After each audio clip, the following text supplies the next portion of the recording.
Salam alaikum Azul, bonsoir.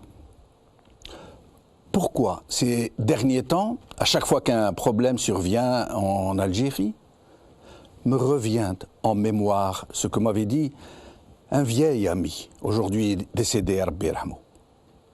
Nous discutions de ce qui se passait dans le pays au début des années 80. Et cet ami était du genre qui ne faisait jamais d'inutiles circonvolutions quand il fallait parler vrai, doré, droit au but, avec des mots précis et des images très évocatrices. Nous discutions donc de choses et d'autres et il se montrait plutôt agacé. Puis, il m'interrompit, me regarda d'en dessous ses grosses lunettes et voilà ce qu'il me dit en substance. Écoute, tu crois que tu es en train d'analyser une situation, mais tu ne fais que tamiser de l'eau à très belle felma.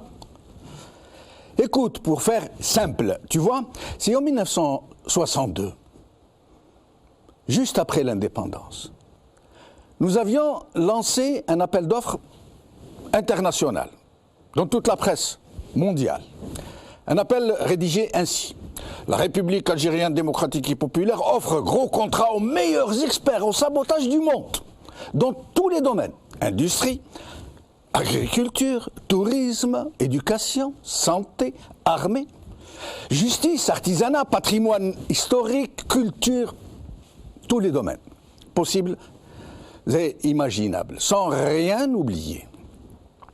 Le rôle de ces experts, vois-tu, sera de tout faire et d'user de tout moyen pour tout dévaster, tout détruire, ne laisser aucune chance, aucune, à ce pays de pouvoir se relever un jour.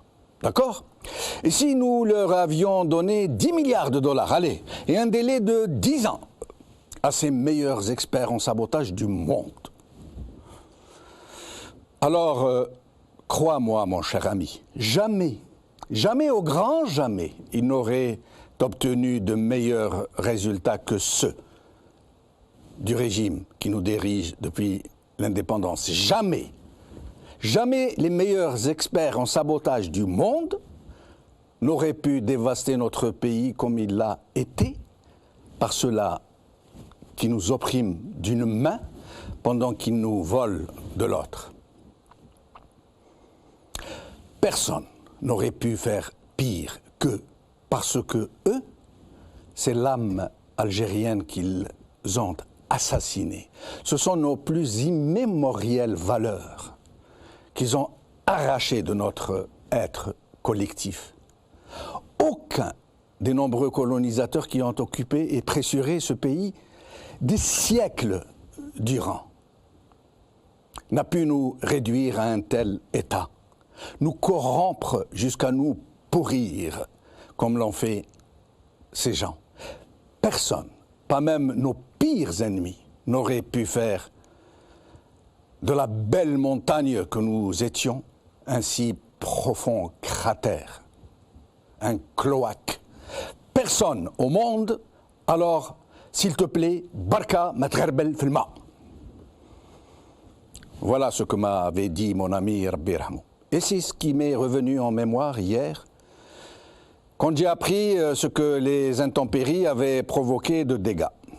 Non pas parce que les précipitations étaient très fortes, mais juste parce que les négligences, la mauvaise gestion des agglomérations, le laxisme, la gabégie, l'incivisme, l'absence totale de règles et de vision urbanistique, le bricolage, la corruption quasi systématique qui distingue les réalisations des travaux publics. Tout ça a fait de nos villes des sommes de problèmes insolubles, quasi ingérables. Des bombes à retardement, où les éléments, les intempéries et les catastrophes naturelles pourraient provoquer des cataclysmes indicibles. Nous en sommes là. Il suffit de rien pour que des régions entières se retrouvent dans des situations de sinistre. Des pluies pas aussi diluviennes que ne le disent les autorités font penser au déluge. Et ça se passe dans un pays qui vient de dépenser 1000 milliards de dollars en moins de 20 ans. 1000 milliards de dollars en moins de 20 ans. Qui proviennent de ses seules ressources hydrocarbures, dont une grosse partie a servi à créer une très large catégorie de capitaines d'industrie et d'entrepreneurs dont les réalisations sont des chefs-d'œuvre de malfaçon fautive. Aujourd'hui. TSA, intempéries, décès d'une femme emportée par les eaux à Boumerdes, par la rédaction. Al Huffington Post, Alger se noie, des axes routiers bloqués, des véhicules emportés par les averses. TSA, inondation des routes d'Alger, des négligences impardonnables, par Hamid Ouamache. Algérie, 2 gouttes, un déluge. C'est le titre de notre émission d'aujourd'hui et j'ai le plaisir de recevoir pour en parler Faisal Mattaoui, journaliste, Abdelkarim Chelroum, président du Collège national des experts architectes, Abdelhamid Boudaoud, expert en risque majeur. Les trois nous parleront depuis Alger au téléphone. Merci à eux trois d'être avec nous. Faisal Mattaoui, merci donc d'être avec nous. Faisal. Oui, merci Jamal, bonsoir. Bonsoir Faisal. Jamal, je vous écoute. Alors, donc, voilà, donc on nous apprend que Alger a connu une sorte de déluge, pas seulement Alger, toute la région, le nord, le centre-nord. Est-ce que vous pourriez nous donner des chiffres, un petit bilan ? Oui, c'est toujours un bilan provisoire, Jamal. Déjà, oui. dans plusieurs villes, il y a eu des inondations, notamment à Alger. Dans ce quartier de Belaknoun, où il y a eu déjà un drame, il y a quelque temps, avec le trou qui est apparu donc, dans pleine autoroute, dans ce virage qui est toujours dangereux, où il y a eu déjà par le passé des accidents. Et on a l'impression que Alger, à chaque hiver, où c'est pas le début de l'hiver, disons, c'est le mois de décembre. C'était le deuxième jour de l'hiver, le deuxième jour. Oui, c'est le deuxième jour de l'hiver. Il y a eu déjà des pluies au mois de novembre. Et au mois de novembre, on a constaté aussi qu'il y avait des problèmes déjà, qu'il y a eu des inondations. Et la raison est toujours la même, Jamel. C'est-à-dire qu'il y a des réseaux d'assainissement qui sont bouchés parce que les APC ne font pas leur travail. Et qu'il y a des réseaux qui ont été changés sans aucun plan, sans aucune étude. Et la pluie, elle est là pour dévoiler donc ces failles.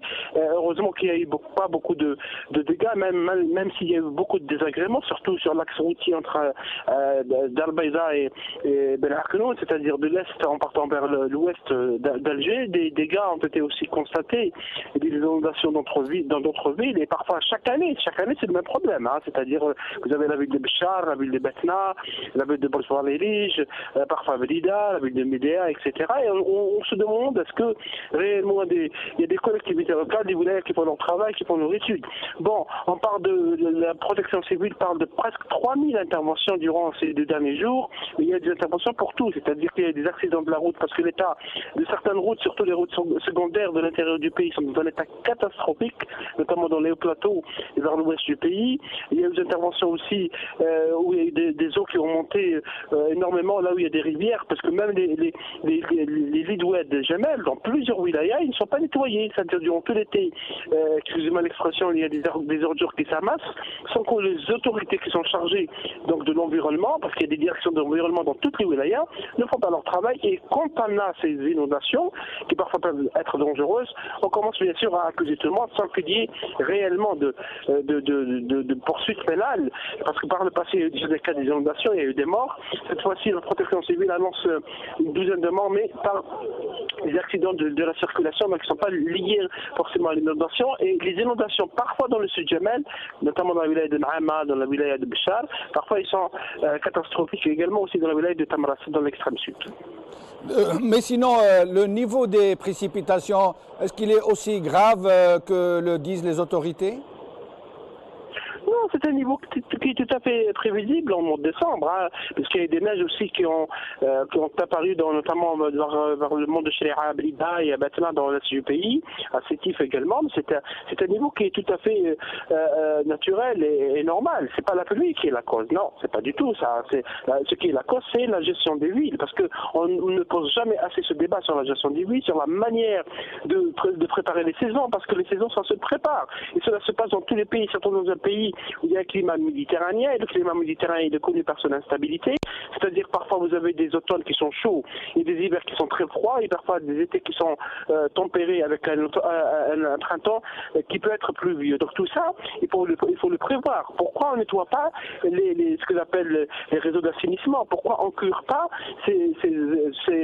ces conduites qui servent à évacuer les eaux? Pourquoi on ne nettoie pas les lits d'oued? Pourquoi on a construit sur les lits d'oued? Vous avez des wilayas où il y a des lits d'oued qui sont construits et au su et vu de tout le monde. Il n'y a aucune intervention des autorités pour empêcher cela. Et lorsqu'il y a des dégâts, on commence bien entendu, parfois c'est le vent, parfois c'est les eaux. Je ne vous parle pas des coupures électriques qui sont fréquentes dans plusieurs régions, à Blida, Médéa, dans le sud du pays. Souvent on accuse le vent, parfois c'est de la pluie, donc c'est la météo qui est la cause, et pas la gestion comme je l'ai souligné.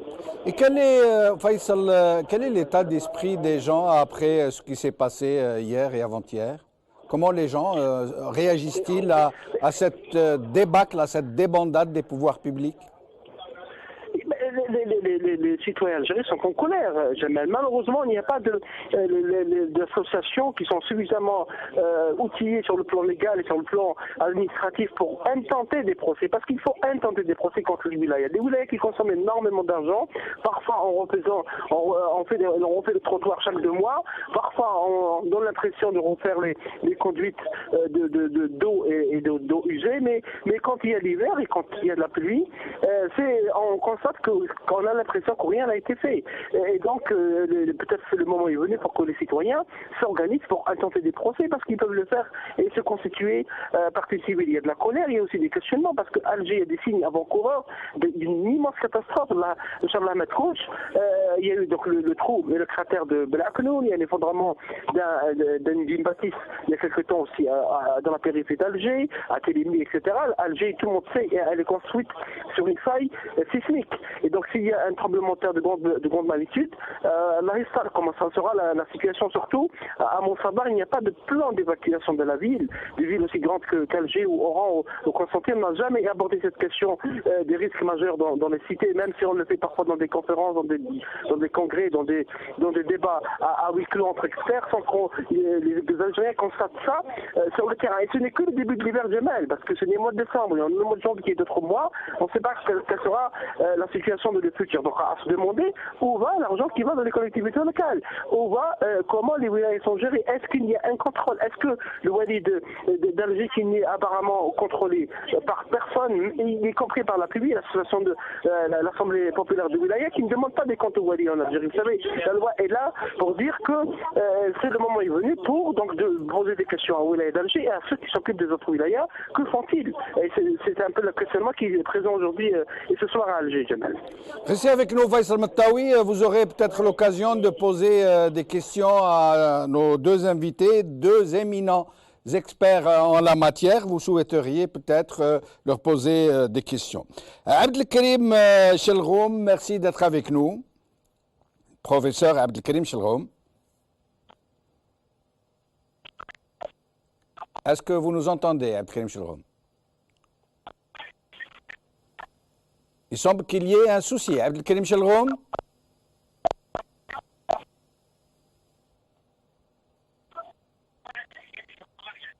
Alors, nous allons revenir dans un petit moment à professeur Abdelkrim Chelroum. Et nous recevons donc professeur Abdelhamid Boudaoud. Est-ce que vous nous entendez? Abdelhamid Boudaoud.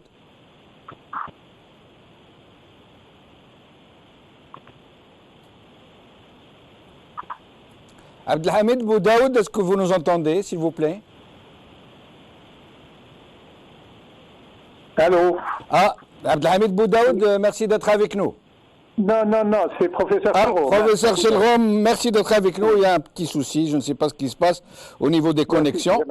Alors, d'abord, merci d'être avec nous. Merci, Jamal. Merci. Alors, au sujet des risques majeurs, vous êtes l'un des concepteurs de la fameuse loi sur les risques majeurs, dont tout le monde reconnaît qu'elle est excellente, qu'elle est vraiment très bien adaptée, qu'elle pourrait servir à sortir le pays de cette ornière, j'allais dire, mais que malheureusement elle n'est pas appliquée. D'abord, dites-nous pourquoi elle n'est pas appliquée, cette loi qui a été pourtant votée par les deux chambres.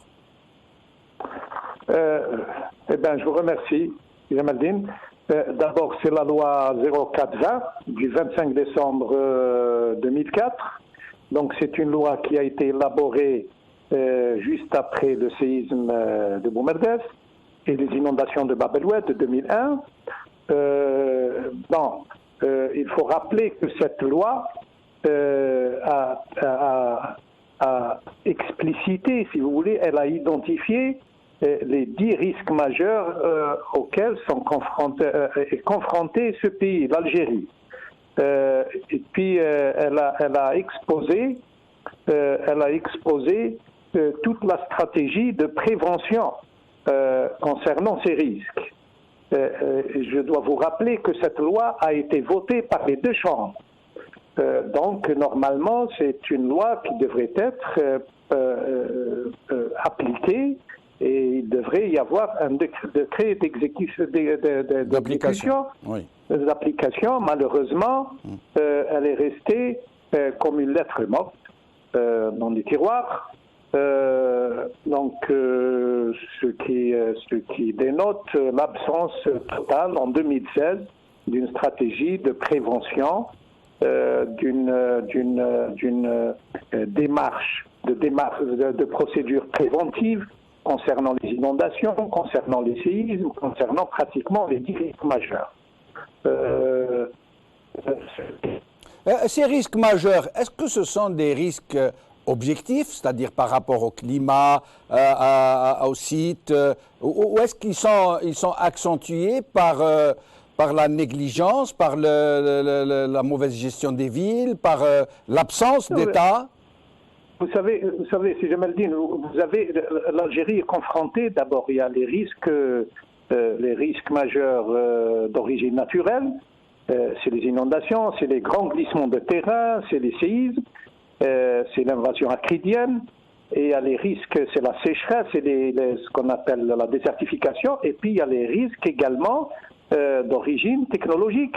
Il ne faut pas oublier l'explosion gazière de Skikda qui s'est produite à Skikda en 2004 et qui a fait une centaine de victimes. Il y a des dangers permanents au niveau de tous les sites pétrochimiques. Comme vous savez, il y a 3 zones rouges placées comme zone rouge en Algérie. C'est la zone Alger-Boumerdès, la zone Arze-Oran et la zone Annaba-Skikda en matière de risques technologiques. Maintenant, je reviens aux risques naturels. Les risques naturels, vous savez, le risque, c'est quoi? C'est un produit de 2 facteurs. Il y a le danger ou l'aléa fois les enjeux. Les enjeux, c'est les populations, c'est les enjeux matériels, c'est-à-dire tout ce qui est construction, bâtiments, institutions, infrastructures. Maintenant, on s'aperçoit depuis pratiquement une quinzaine d'années, malgré le vote concernant cette loi qui prévoit tout, qui prévoit les zones à construire et les zones non édificantes, où il ne faut pas construire quelles que soient les conditions. C'est aperçu que la majorité des projets structurants, la majorité des équipements immobiliers ont été érigés sur des terrains non constructibles, sur des Est-ce que vous pouvez nous donner un chiffre, un pourcentage? Quand vous dites la majorité, c'est combien? 50, 60, 70? D'après nos statistiques, il y a aux environs de 80%.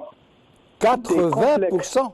80%, si je prends tous les projets de l'habitat, comme ils les appellent dans ce pays, les projets du siècle, que ce soit sociaux, les projets sociaux, les projets promotionnels et tout ça, sont érigés dans les abords de Oued, dans des lits de Oued. À Alger, il y a des constructions de R+8, des bâtiments qui sont érigés dans des lits, au lit d'Oued, c'est dans le lit mineur. Ce qui fait que ce lit mineur, tout le monde le sait, c'est des terrains sédimentaires, c'est des bâtiments qui ne pourront jamais absorber une onde sismique de plus de 6. Et là, on ne comprend pas, malgré des dispositions claires de la loi la loi du 25 décembre 2004. Voilà. Et on s'est aperçu que même de grands projets, de très grands projets qui ont été réalisés à Alger, comme la grande mosquée, tout le monde le sait, elle est mitoyenne à Oued el-Harrach. Donc elle se trouve au niveau du lit majeur, pas le lit mineur, mais le lit majeur de Oued el-Harrach. Alors, et le fait qu'elle est l'un des plus grands minarets, sinon le plus long minaret du monde, ça ne va pas accentuer le risque? Oui, mais c'est ça le problème de cette mosquée. Il y a la triptyque pour ce projet, parce que en matière de risque, vous avez ce qu'on appelle les risques concomitants. Les risques concomitants, il y a le risque de prudence, de précaution, et les risques concomitants, ça veut dire que c'est un gros ouvrage, c'est un établissement. Allô? Oui, on vous écoute. C'est ce qu'on appelle un ERP, c'est un établissement recevant grand public qui est érigé, qui est positionné, qui est fondé, si vous voulez, à 3 mètres de l'autoroute, d'une route express, qui se trouve à quelques mètres de Oued el-Harrach, qui se trouve à 300 mètres d'une usine de dessalement d'eau, et qui se trouve à 400 mètres de l'usine, de la centrale électrique du Hama, de Sonelgaz, qui est une centrale à gaz qui est très dangereuse. Ça veut dire la totale qui aurait dû, en toute logique, interdire qu'un établissement recevant du public puisse être érigé. Si Jamaldine, s'il y avait une étude, c'est ce que nous avons toujours demandé au pouvoir public, c'est de faire des études de risque, des études d'impact sur l'environnement avant de lancer tel ou tel projet. Et ça n'a pas été fait pour la grande mosquée?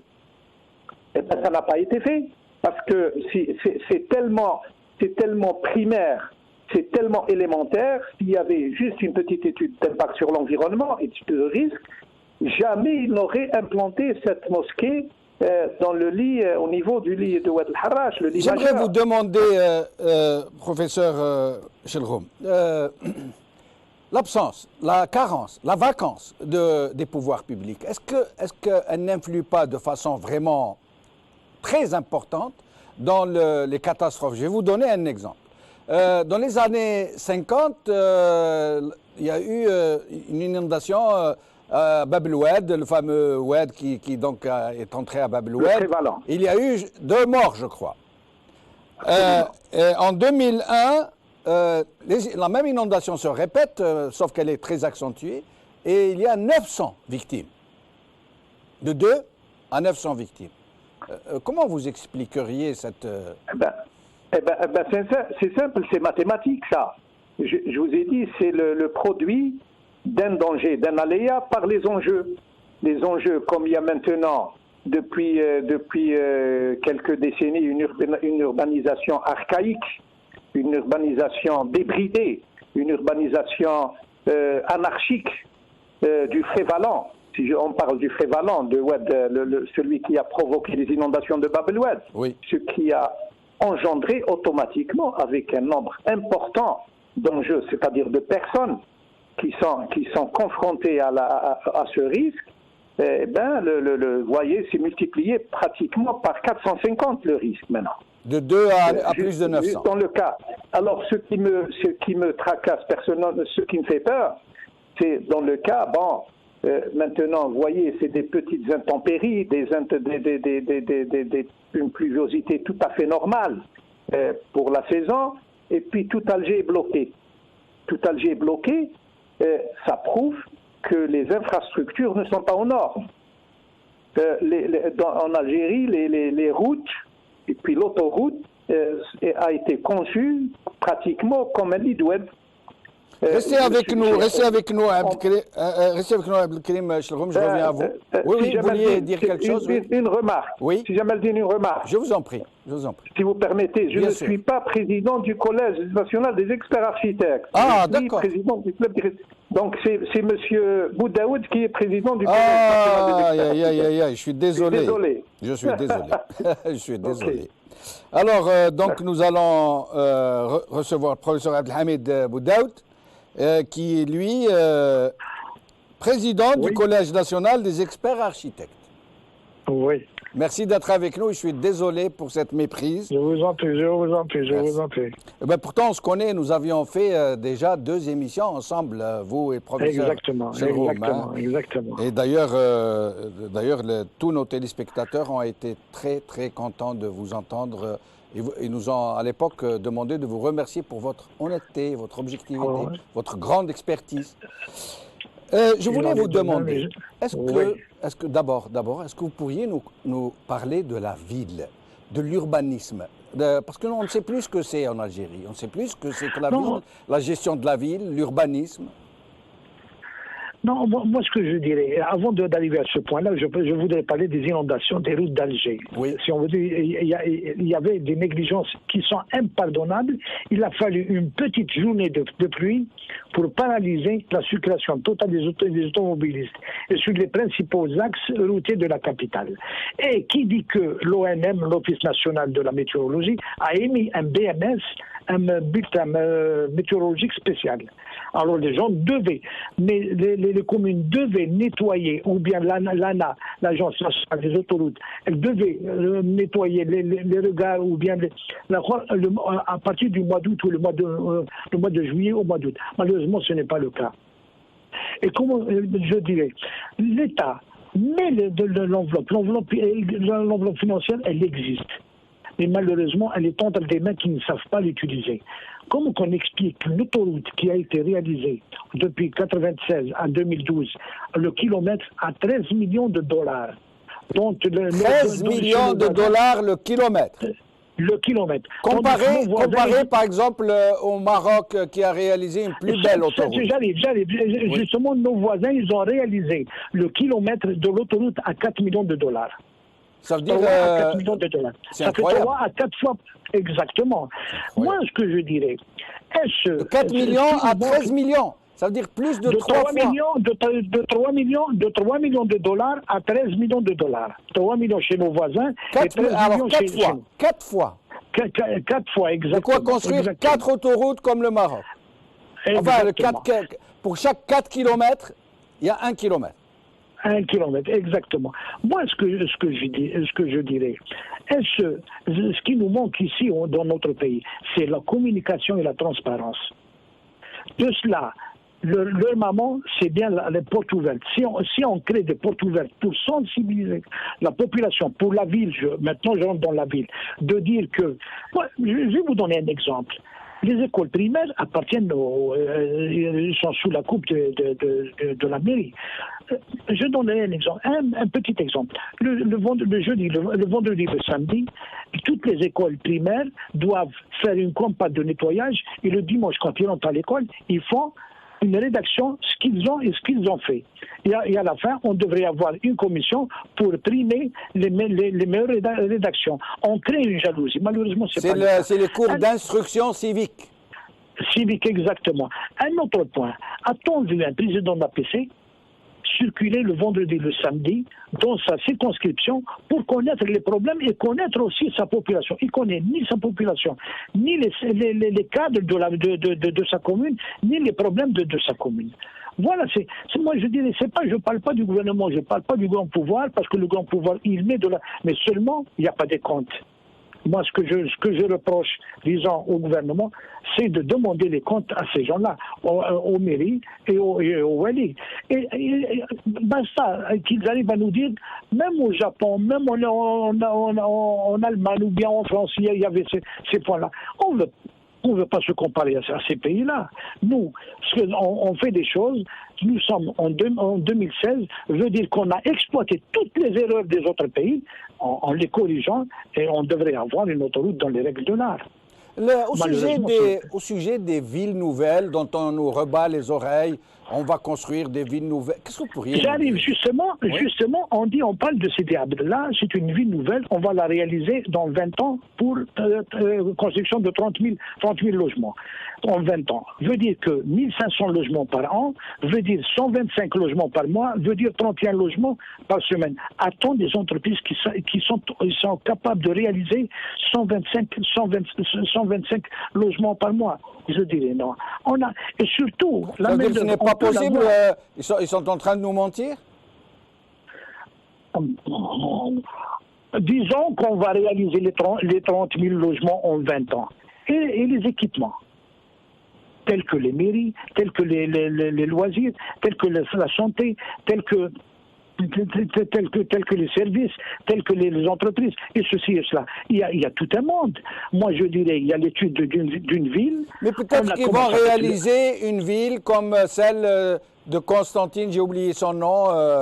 Ali Menjli, c'est une ville dortoir où il n'y a rien, où il n'y a que de la délinquance, la misère, le laisser-aller, le chômage, du béton, pas un seul arbre et pas de service, comme vous dites. Non, moi, ce que je dis, c'est de tirer le frein à main, d'auditer et de voir où sont nos fautes et de corriger et d'y aller avec une stratégie, le court terme, le moyen terme et le long terme. Pour vous dire, pour la main-d'œuvre, on a 1296 centres de formation professionnelle. Moi, je dirais, une commune qui a besoin de 40 maçons ou 20 plombiers ou 20 électriciens, le président d'APC contacte le directeur du centre de formation professionnelle pour lui former, disons, ces catégories-là.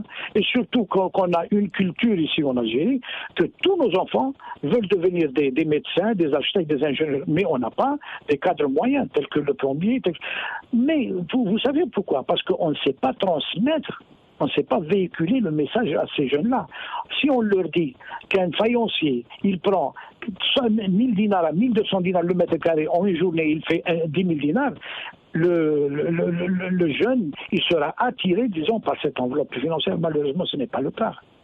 Mais vous semblez, d'une certaine manière, dédouaner un peu les pouvoirs publics, et tout mettre sur le dos des élus locaux. Or, vous savez, dans un pays où 80% des logements, comme vient de nous le dire le professeur Chilroum, sont construits sur des nids d'oued ou sur des berges d'oued. Non, je vous vais répondre tout de suite. Oui.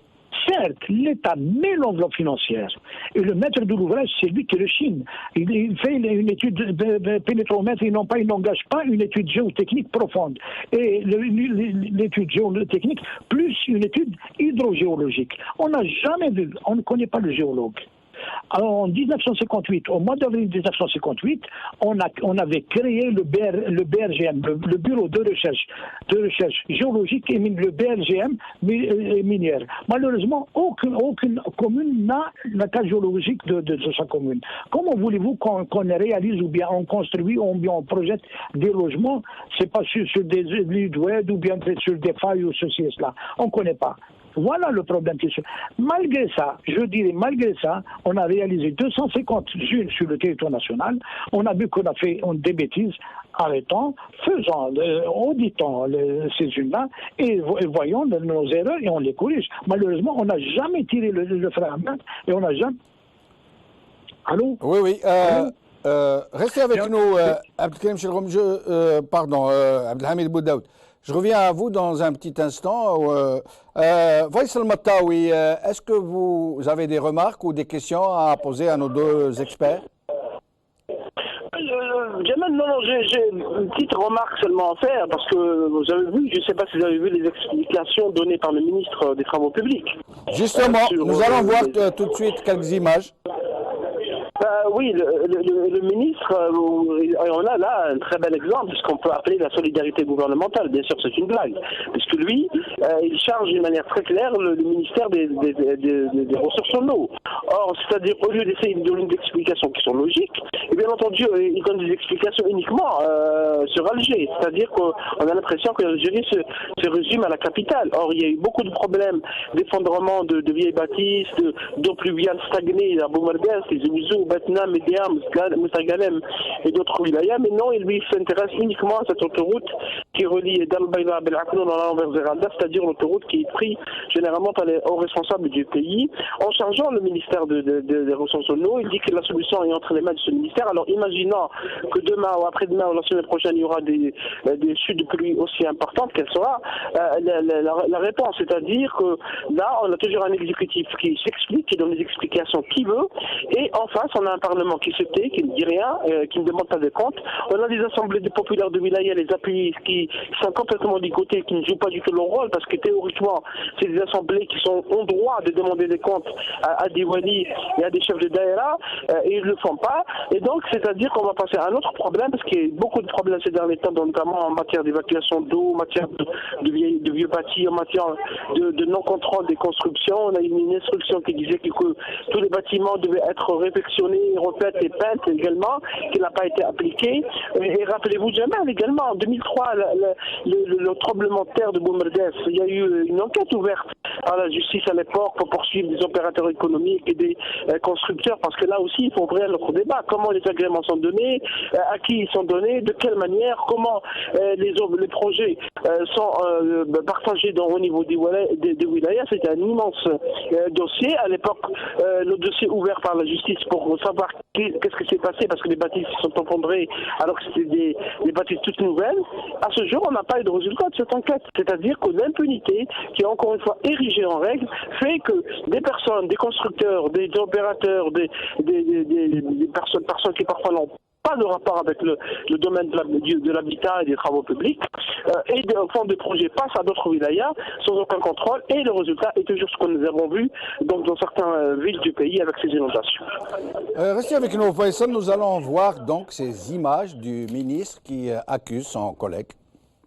المشكل هي المياه هذيك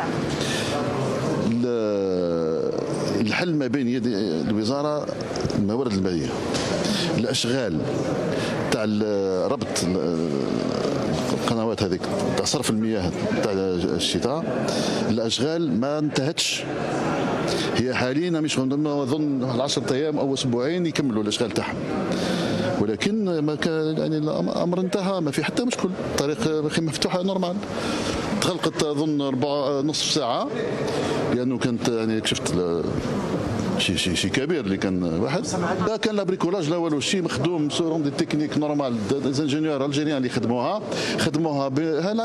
الطريق ما تحركتش ولو بمليمتر لاباس على الطريق.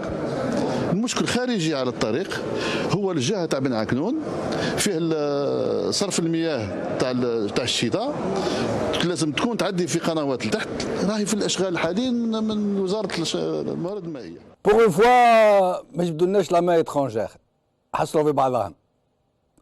Donc je vais revenir à mes deux invités, les experts qui sont avec nous, pour essayer de voir ce qu'il y a lieu de faire.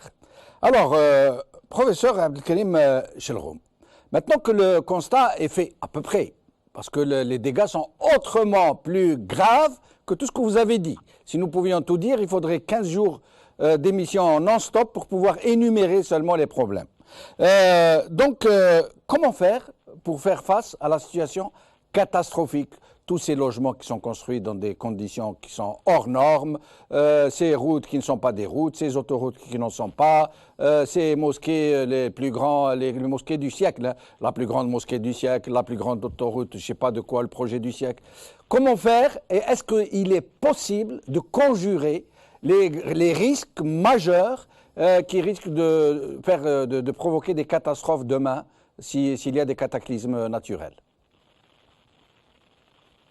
Merci, Jamal. Merci. D'abord, je dois commencer par une citation d'Auguste Comté qui dit savoir pour prévoir afin de pouvoir. Donc, pour gérer ces risques, c'est très clair. Il faut une stratégie claire. Une stratégie claire qui tient compte des principes, des 5 principes de base d'une prévention des risques majeurs, à savoir le principe de précaution et de prudence, le principe de concomitance, le principe d'amélioration à la source, etc., qui sont bien spécifiés dans la loi 04-20 du 25 décembre 2004. Une fois que ces principes sont respectés, donc normalement, le lancement d'un projet se fera sur la base d'une étude de danger, une étude d'impact sur l'environnement et une quantification de ces risques. Donc, pour faire cela, il faut que l'État, nous l'avons déjà dit avant, que l'État élabore une cartographie des risques, des 10 risques qui touchent l'Algérie. Si je parle maintenant des inondations, il faut qu'il fixe la cartographie par wilaya et par commune des zones inondables. On s'est aperçu, comme je vous ai dit, 80% des infrastructures, des projets ont été érigés sur des zones de terrains inondables, des terrains non édificantes. Donc, le coût est parti. Donc, la solution de reprise en sous-œuvre, la solution de renforcement, la solution de réhabilitation sera coûteuse. Mais est-ce qu'il faudra faire des replâtrages ou est-ce qu'il faut Est-ce qu'il faut faire des replâtrages par exemple? Non, une mosquée qui est construite sur un lit d'oued. Qu'est-ce qu'on va faire? Voilà, c'est ça le gros problème qui est posé. Moi, je vous dis, au jour d'aujourd'hui, vous l'avez énuméré, au début, vous l'avez dit clairement, il y a eu quand même des centaines de milliards de dollars investis dans ce pays pour réaliser, soi-disant, ces projets du siècle. Malheureusement, ces projets ont été mal conçus, mal maturés et mal implantés.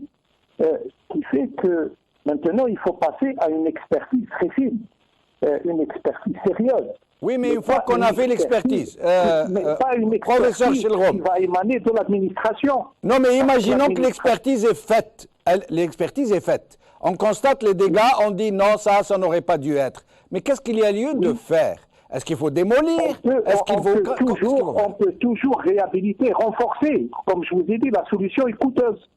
Il y a des problèmes d'injection, il y a des problèmes de renforcement et tout ça qui peuvent se faire pour tout type d'infrastructure. Seulement, ce qu'il faut, c'est une commission et des équipes d'experts indépendants.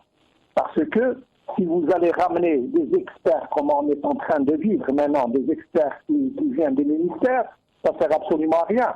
Parce que c'est des gens qui vont exécuter les ordres du wali ou du ministre ou du gouvernement. Là, on va tourner en rond. À chaque fois, c'est il faudrait un organisme indépendant qui puisse faire les constats et les propositions. Nous avons personnellement, au niveau du club des risques majeurs, j'ai un fichier de plus de 2000 personnes capables, de 2000 personnes escalitées qui savent faire ces choses-là. Malheureusement, toutes ces personnes ne sont pas impliquées. La solution dans ce pays, elle a toujours été politique et politico-administrative. C'est pour cela qu'on est dans ce trou, si je puis me permettre le mot, dans ce trou qui sera très très difficile à rattraper, à corriger, parce que le problème c'est la protection. Toutes ces fautes. Donc d'abord, il faut une institution indépendante, un audit technique d'abord, parce que ce qui nous intéresse c'est la technique. Il faut notre commission pour l'audit financier, comme l'a dit mon ami Boudawad, qui dit que l'autoroute a coûté 14 millions de dollars ou un peu plus le kilomètre. Je suis d'accord avec lui, c'est-à-dire 3 fois, 4 fois plus ce qui se passe à travers le monde et qui n'est pas aux normes. Et qui n'est pas aux normes. Ça coûte 4 fois plus cher et c'est de très mauvaise qualité. Elle n'est pas aux normes. À partir du moment où elle est inondée au niveau de chaque précipitation. C'est vraiment tout sauf une autoroute. Mais, professeur Abdelkarim Chilroum, une question. Je voudrais faire une remarque tout à l'heure sur laquelle j'étais d'accord, si Jamaldine. C'est le truc que vous avez montré du ministre des Travaux publics et parce que nous avons étudié la cause de l'inondation de F au niveau de Ben Aknoun. Je pense que le ministre a raison. C'est un problème qui relève de l'hydraulique. C'est le collecteur.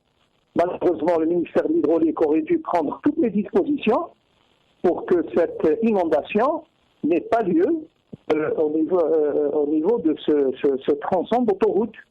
Donc voilà, comme vous savez, c'est une prophonie. Mais ce n'est pas qu'à cet endroit qu'a eu lieu un sinistre. Ça s'est passé au niveau de toute une région.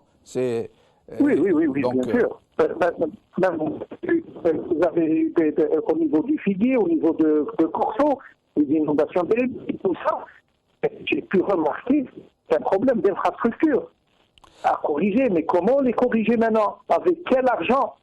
Voilà, c'est la question que je voulais vous poser. À supposer que vos recommandations pourraient être entendues. Avec quel argent il pourrait... Avec quel argent? Parce que comment voulez-vous que les personnes...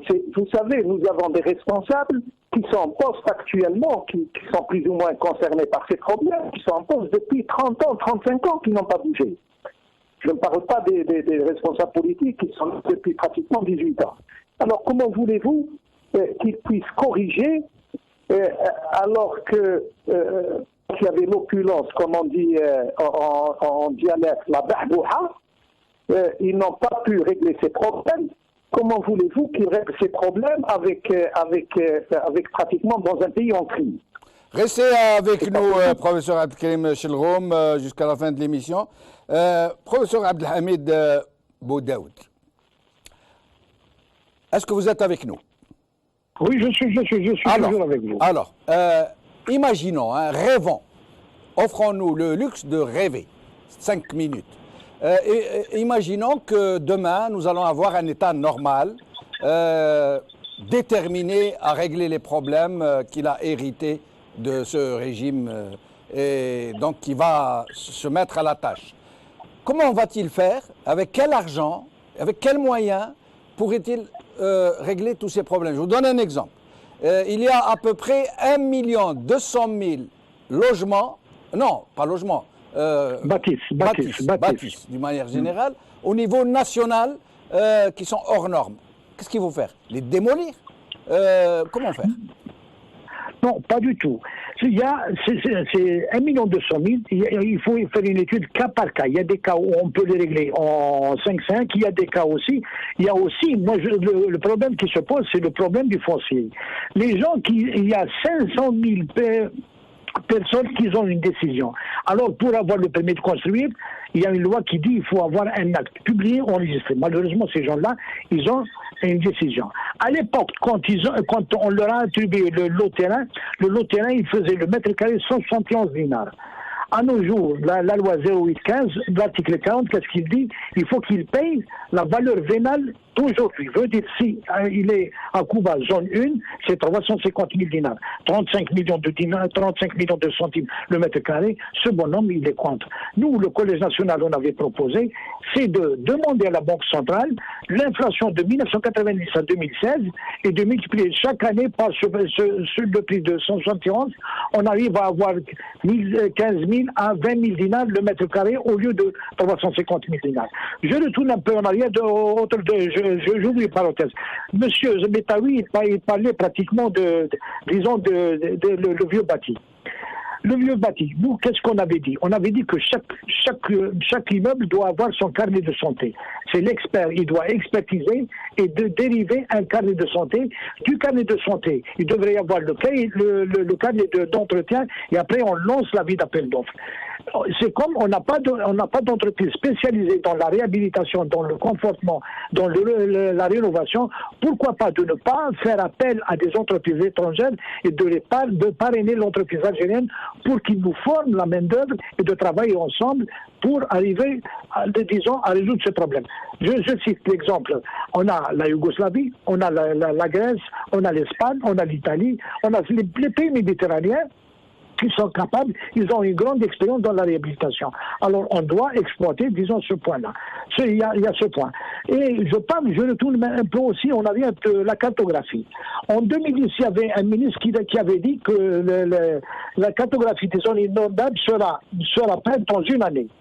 Et après, un autre ministre qui est venu en novembre 2012, allô? Oui, on vous écoute. Il dit que la cartographie des zones inondables, elle sera prête dans une année. Il y avait une enveloppe de 150 millions de dinars a été consacrée pour l'exécution, disons, des études des zones inondables. Comment voulez-vous? Moi, je donne raison à M. Chenroum. On construit sur les lits d'oued, on construit sur les failles, etc. Et il y a le plan d'occupation au sol qu'on n'a pas greffé les zones inondables. C'est pour cela que le permis de construire, un simple architecte, il attribue le permis de construire, ne sachant pas qu'il y ait, disons, des problèmes sur ce terrain-là. Voilà le problème. C'est pour cela que j'ai dit, faisons une marche arrière, faisons un audit et de voir les erreurs qu'on avait commises et de corriger, d'avoir une stratégie, le court, le moyen et le long terme. Le court terme, c'est de corriger et de lever toutes les réserves. Le moyen terme, on commence à réaliser certaines choses pour arriver à avoir des entreprises et de la main-d'œuvre et de former. Nous ne sommes pas contre ces responsables qui sont là. Seulement, on dit qu'il faut le recycler. Il faut qu'il y ait un recyclage de ces gens-là et pour pouvoir, disons, avoir une main, disons, une rigueur pour l'application dans l'avenir des projets. Merci Abdelhamid Boudaoud, merci Abdelkarim Chelroum, merci Faisal Mattawi, merci à vous chers amis d'avoir suivi cette émission. Qawala khair, salama.